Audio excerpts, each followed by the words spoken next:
In this video, I'm gonna talk about how to fix slow shutdown in Windows 11, or if you're having any kind of trouble with it's taking a while to shut down a computer, or it is going to take a lot of time to turn off it. This is what we have to do. So the first one, what you need to do is we have to go over here in the search. Now we need to type here for control panel, then you have to click on this.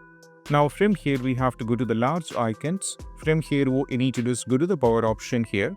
Now from here click on choose what the power plan does. Now from here click on change settings that are currently unavailable. And from here make sure that you have to uncheck turn on fast startup. You have to just uncheck this and go for same changes and you have to check. Next one is all about what we need to do is we have to go over here in the search. Now we need to type here for CMD and click on run as administrator and just go for yes.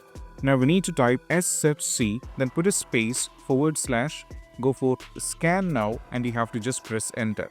So what does this means? It is going to completely scan your computer, and if any kind of an issue is there, it is going to help you to fix it up from their end. So make sure this is going to take a little bit of time, around hardly 5 to 10 minutes, because the verification should be completely 100%, so it is going to take time. So in the meantime, I'll move to the next step. Next step is all about we have to go over here, type your for registry editor, and you have to just click on the registry editor here. So you have to click on this. Now from here go for yes. Now go to the H key local machine, go to the system. Now from here you have to go to current control set. Now from here we have to go to the control. Now from here we have to scroll it down all the way down and navigate to over here at the bottom. You'll be see session manager, and from here we have to click on memory management. Now from here you have to go to clear page files at the shutdown and make sure the value is being set into 0. So if the value is 1, 2 or something, change the values to the 0 and just go for OK.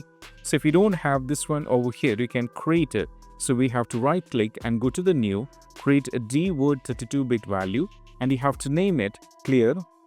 Make sure the C is capital, then type page, P should be capital, then file, F should be capital, @8 should be capital, and type shutdown like this, and you can create it and just go for OK. So once you create it, give it a value to the 0 and you have to check with it. After trying these steps, most probably the issue regarding this will be completely fixed. And this is what we have to do, and I'll see you in the next video. That's it. Bye.